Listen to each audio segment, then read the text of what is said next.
Tiga pemain inti PSM Makassar tak terlihat di sesi official training di Stadion Gelora B.J. Habibie Parepare, Jumat, 13 Januari 2023. Bus pemain tiba di stadion berkapasitas 20.000 penonton itu sekitar pukul 16 WITA.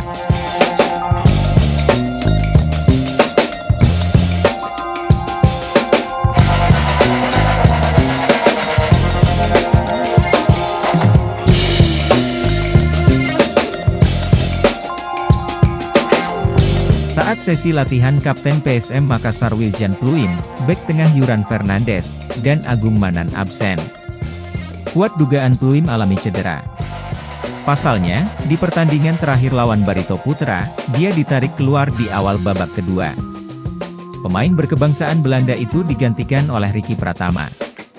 Pluim sudah absen beberapa pertandingan bersama PSM Makassar. Pertama saat lawan Arema, karena cedera. Lalu 5 pertandingan absen karena akumulasi kartu dan dijatuhi sanksi oleh PSSI. Sejauh ini, pemain nomor punggung 80 itu telah mencetak 4 gol dan 3 assist musim ini. Kemudian, Yuran Fernandes dan Agung Manan tidak diikutkan karena terkena akumulasi kartu.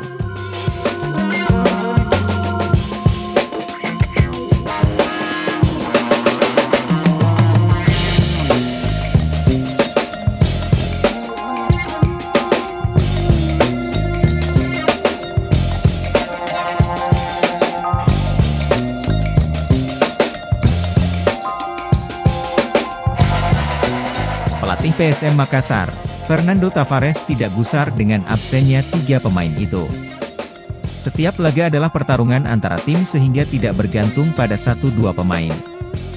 Fokus saya saat ini dengan pemain-pemain yang ada dan tim ini, katanya saat jumpa pers, Jumat, 13 Januari 2023. Selain itu tim lawan juga tidak diperkuat beberapa pemain andalannya.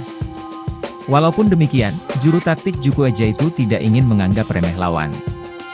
Dia tetap mewaspadai skuad Elang Jawa yang memiliki pemain-pemain yang berbahaya. Betul, beberapa pemain mereka tidak akan bermain, yang mana mereka miliki sebelumnya. Namun, pertandingan besok jadi pertandingan 11 lawan 11. Siapapun yang bermain di sana, PSS, saya merasa mereka layak mendapatkan tempat untuk bermain di sana dan siap berikan usaha terbaik. Pelatih PSS Sleman, Seto Nurdiantoro, akan mengantisipasi permainan ngotot PSM Makassar. Apalagi selama putaran pertama Liga 1, PSM Makassar tampil begitu konsisten.